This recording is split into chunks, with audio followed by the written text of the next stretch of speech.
Love him or hate him, Donald Trump has made some of the boldest moves in business and politics. The Trump organizations today spans multiple industries: real estate, hotels, golf resorts, and licensing deals. And through it all, his biggest asset remains the Trump brand itself. So let's dive in to see what we can learn from one of the most controversial businessmen ever.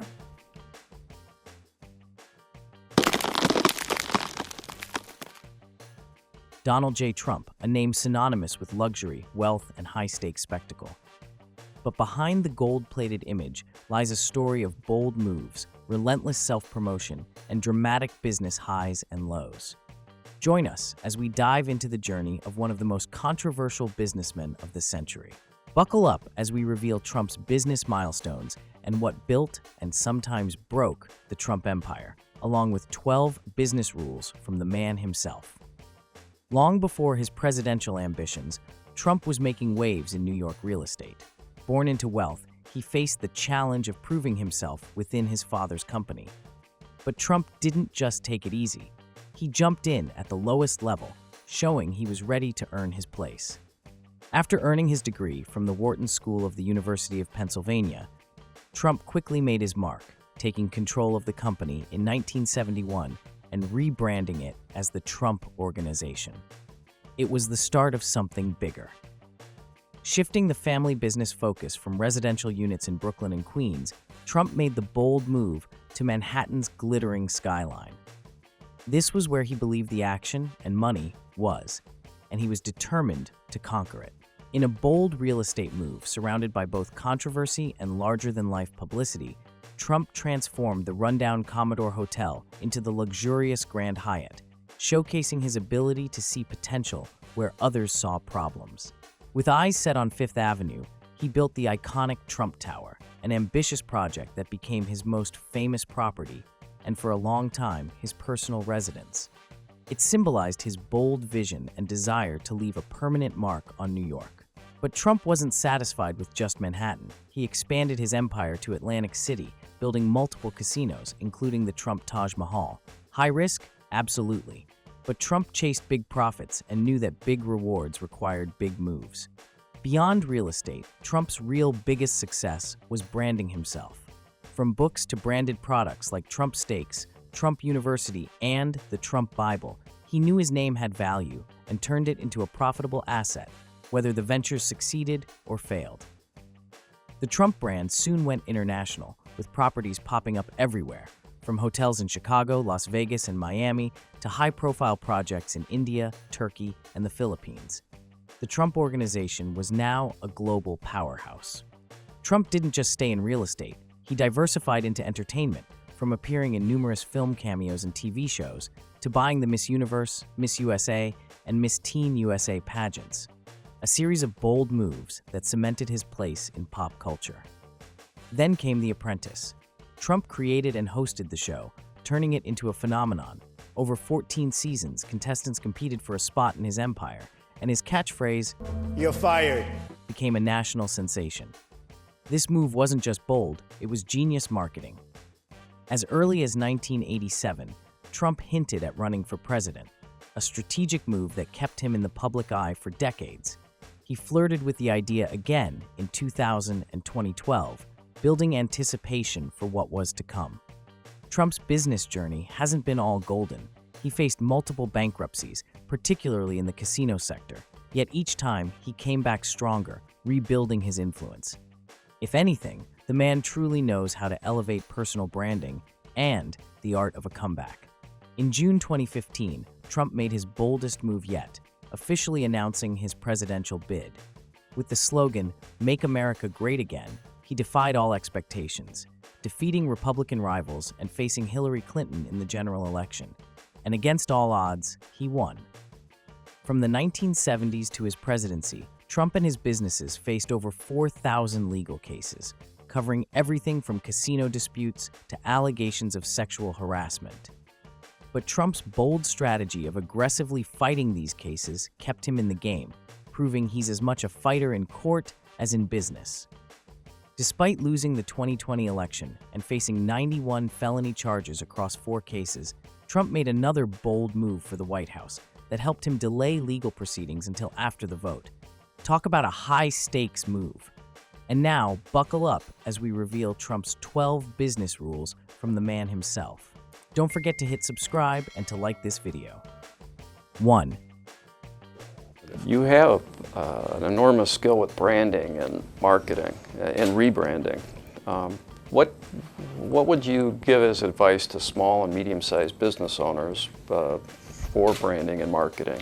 Well, the first thing is you have to have a good product. If you don't have the product, forget it. But assuming they have a really good product, you have to get the word out. You know, I know people that are better singers, more talented than Frank Sinatra.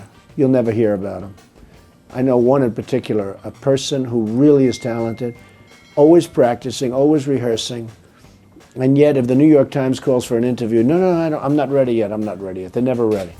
You got to get out and do it. Also, you have to sort of let the press know that you exist.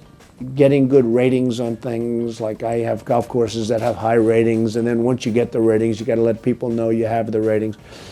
It's a long process, and it takes a long time. I was very happy the other night. Snapple financed and spent quite a bit of money on doing the final episode of Celebrity Apprentice, where Bret Michaels won. And I see Brandweek came out with this huge article, what an unbelievable deal Snapple made, that their awareness went way, way, way up because of Celebrity Apprentice. Now, that's my deal, and I'm very happy. I didn't know that they were able to measure that so quickly, but I see very distinctly that they can. And the people of Snapple, who are terrific people, they made a great deal. You know, they just made a great deal. But that's a branding thing, and this was actually Brandweek that did it. And I'm very proud to help somebody else do something with respect to their company. You know, they pay you for it, and that's what they're paying you for. And when it hits, like Snapple hit, it really makes me feel good. 2. I think you have to be smart in business. I don't think you have to be a killer. I think you have to be smart. Does that mean eyes in the back of your head, always looking to see who's going to get you, who's trying to pull one off, a fast one on you? Well, one of the things I say in the book, and I say very strongly, is you have to be paranoid. And the book is selling so well, and I guess people believe this, but there is a certain advantage to having a certain degree of paranoia.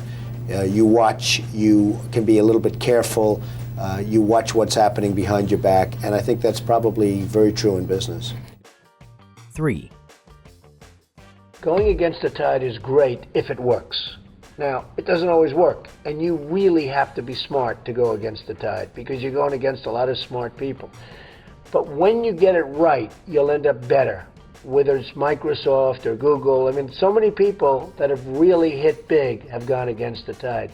But you have to have great confidence in yourself. You have to be the right person. There are very few people that can pull it off, but when you pull it off, it's great. Same thing in real estate. You go against the tide. People are selling, you're buying, the tide changes. And by the way, in real estate, this is a great time to start thinking about going against the tide. We're on this planet for a very, very small period of time. And achievement is something that really gives you great pleasure. And when you achieve something, that's great, but now on to the next. Very important, you keep going. 4.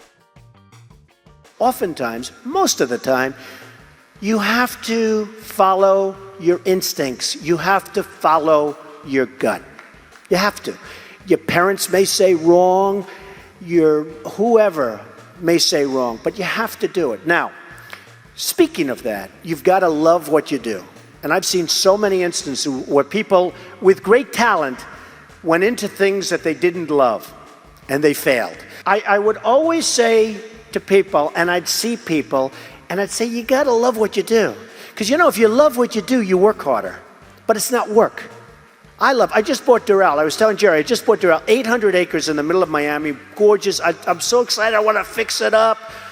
It's sort of not so nice now. It's got the big tournaments, got everything, but it was run by Wall Street people. Wall Street people aren't good for fixing things. They're good for moving paper. That's not good. That's not what we want in the country. I want to do sort of a version of what you did here, but I have many, many jobs like that. I love taking things and fixing, taking things and building. I love building. I almost like fixing better because if you're smart, If you're really smart, you can save a lot of money.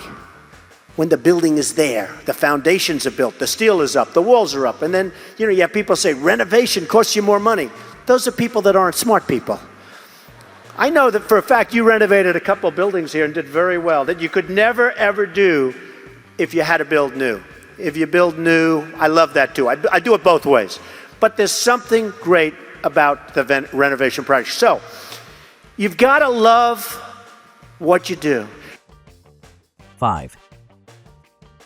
The more people tell you it's not possible, that it can't be done, the more you should be absolutely determined to prove them wrong. Treat the word impossible as nothing more than motivation. Relish the opportunity to be an outsider. Embrace that label. Being an outsider is fine. Embrace the label.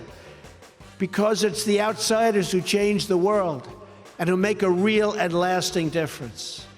The more that a broken system tells you that you're wrong, the more certain you should be that you must keep pushing ahead. You must keep pushing forward. And always have the courage to be yourself. Most importantly, you have to do what you love. You have to do what you love. I've seen so many people, they're forced through lots of reasons, sometimes including family, to go down a path that they don't want to go down, to go down a path that leads them to something that they don't love, that they don't enjoy. You have to do what you love, or you most likely won't be very successful at it. So do what you love. 6. It's really just a wonderful thing if you can have a mentor. Having a mentor makes a big difference in life. Now, you have to look around who's somebody that you aspire to be or to be like, but having a mentor is a wonderful thing. I think my greatest inspiration was my father, Fred C. Trump. He was a builder. He was a great guy. He was my friend. And he really had a good take on life. He understood life. He was a happy guy. And what made him happy was that he enjoyed working. 7. In order to be successful, and you people are well on the road to success, you have to find out what makes you excited, what makes you want to get up each morning and go to work. You have to find it.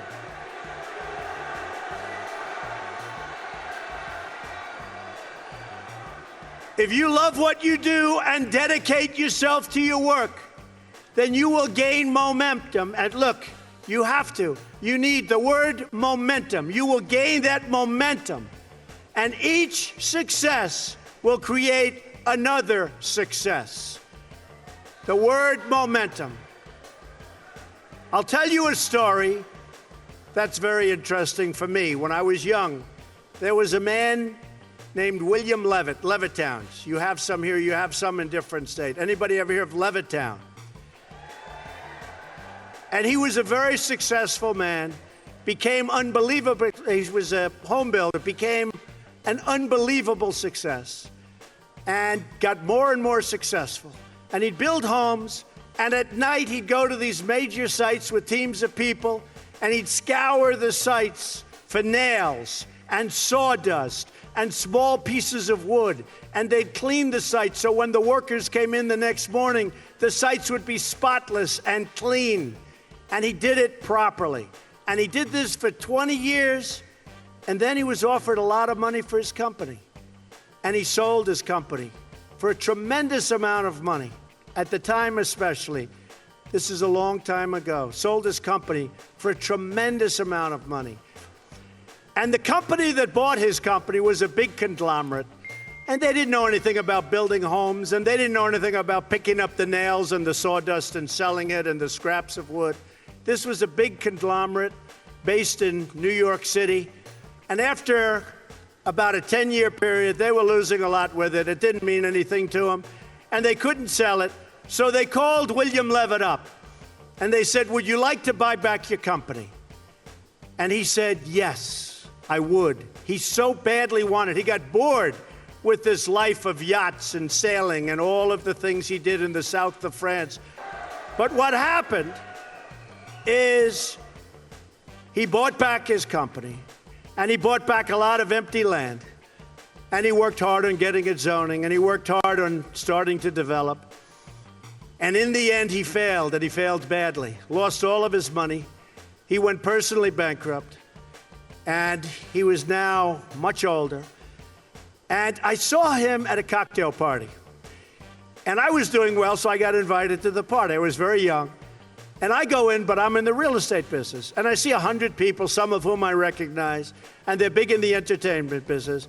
And I see, sitting in the corner, was a little old man who was all by himself. Nobody was talking to him. I immediately recognized that that man was the once great William Levitt of Levittown. And I immediately went over. I wanted to talk to him more than the Hollywood show business communications people. So I went over and talked to him. And I said, Mr. Levitt, I'm Donald Trump. He said, I know. Said, Mr. Levitt, how are you doing? He goes, not well at all. And I knew that, but he said, not well at all. And he explained what was happening and how bad it's been and how hard it's been. And I said, what exactly happened? Why did this happen to you? You're one of the greats ever in our industry. Why did this happen to you? And he said, Donald, I lost my momentum. I lost my momentum. A word you never hear when you're talking about success. When some of these guys that never made 10 cents, they're on television giving you things about how you're going to be successful. And the only thing they ever did was a book and a tape. But I'll tell you, it was very sad. And I never forgot that moment. And I thought about it. And it's exactly true. He lost his momentum, meaning he took this period of time off, long years. And then when he got back, he didn't have that same momentum. In life, I always tell this to people, you have to know whether or not you continue to have the momentum. And if you don't have it, that's okay. Because you're going to go on, and you're going to learn, and you're going to do things that are great. But you have to know about the word momentum. But the big thing, never quit, never give up, do something you love. When you do something you love, as a scout, I see that you love it.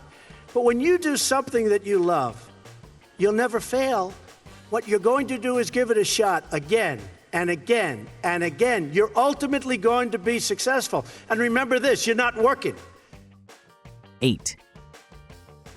Well, I like to say that you can make mistakes, but don't make them so big that it takes down your entire company. I have friends who have gone into deals that were bigger than they were, and the problem with that is that not all deals work. You know, you can take the greatest deal makers, and I could name them right now, and some of those deals, some deals that they made were no good. You don't want to make a deal that can take down your company. Now, that means maybe you're not going to make this giant deal, but you don't want to make deals to take. I know one particular guy, he made a deal much bigger than his company. It turned out to be a disaster. The company went down. It's just gone. And, you know, there are many of those instances. So I have made some mistakes, but I think I've learned from the mistakes, and they haven't been tragic mistakes. 9. You get knowledge through experience. One of the things people talk about is luck. And I do believe that people are lucky, and some people are luckier than others. I do believe that. But there's also an expression, the harder you work, the luckier you get. And I can tell you 10 instances where I didn't quit when it was 1990, the world was coming down, the debt markets were everybody, all of my friends and enemies were going bankrupt. I never did. And the times were actually just terrible. And even today, you look at times and you see what happens, and you have to learn.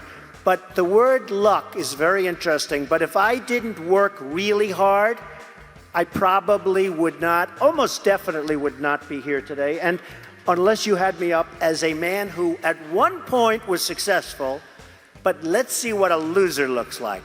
So you have to work hard. 10.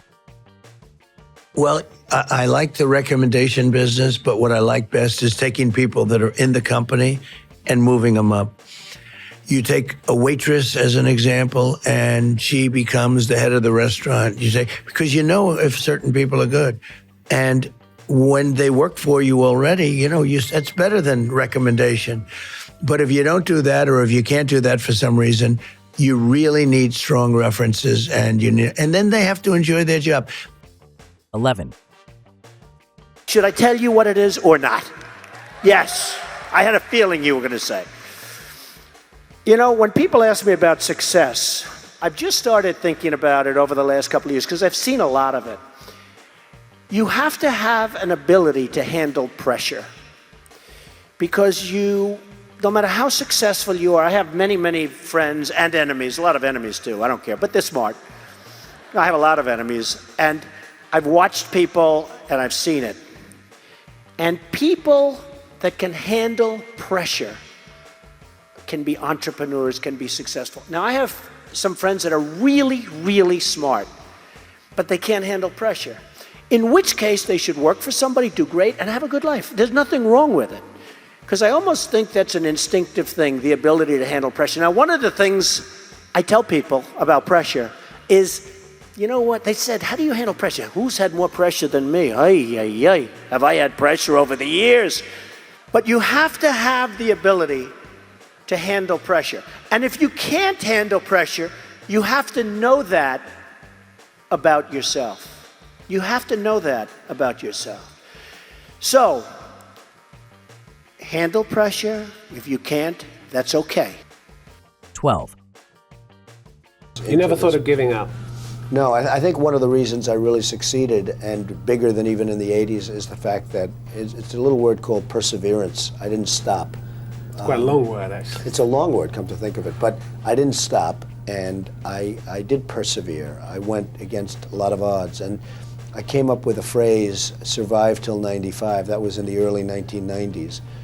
And it turned out to be right, because the world changed, the economy changed, and there was a survival tactic till a certain year. And in 1995, things started changing. But it really started changing for me almost right at the beginning, because I went back to work, I refocused my energies. The Best of Business Show is brought to you by the BASA Awards. The BASA Awards exist to recognize, reward, and promote exceptional small businesses. We run 4 award programs: Best of America, Best of Australia, Best of Canada, Best of UK. Remember, it's strictly for small businesses only. Nominate your business today.